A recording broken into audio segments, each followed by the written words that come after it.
Donc quelque chose qui a été vraiment pour plusieurs années un fil conducteur dans notre étude de toute cette question, c'est l'écriture hébraïque que l'on retrouve au Congo. On l'a retrouvée dans une grotte qui s'appelle la grotte de Lovo, dans le sud du Bas-Congo. Ce sont deux Belges, Ray Makers et Van Moorsel, qui ont donc fait une étude sur ces grottes en 1960. Et ils ont découvert dans ces grottes 17 signes sur les 22 signes que comporte l'alphabet paléo-hébraïque. Nous vous montrerons au montage à quoi ça ressemble.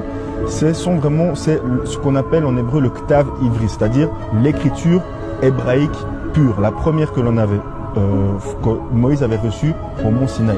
Ce n'était pas l'écriture ashurite, telle que nous voyons aujourd'hui l'hébreu moderne, c'était une écriture qui ressemble beaucoup plus à une forme de hiéroglyphe.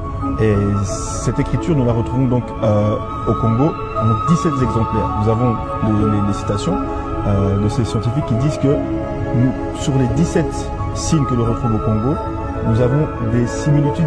Ce n'est pas des similitudes, c'est identique à l'écriture paléo-hébraïque ou le Ktav Ivri.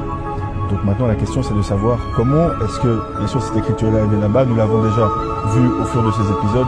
Les enfants d'Israël sont descendus en Afrique centrale, certains sont montés en terre de Canaan, mais nous avons eu cette séparation. Comme nous l'avons dit, le côté masculin, le côté féminin, Maungu. Et ce que nous voulons faire à présent, c'est continuer nos recherches pour voir où ailleurs en Afrique nous trouvons des traces de cette histoire. Nous allons partir à Madagascar, nous allons partir en Namibie, nous allons même partir dans les Antilles, en Haïti et autres, où nous avons des réminiscences très fortes du peuple d'Israël.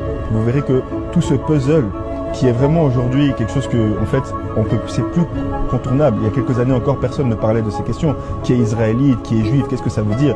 Quelle était la couleur des juifs anciens?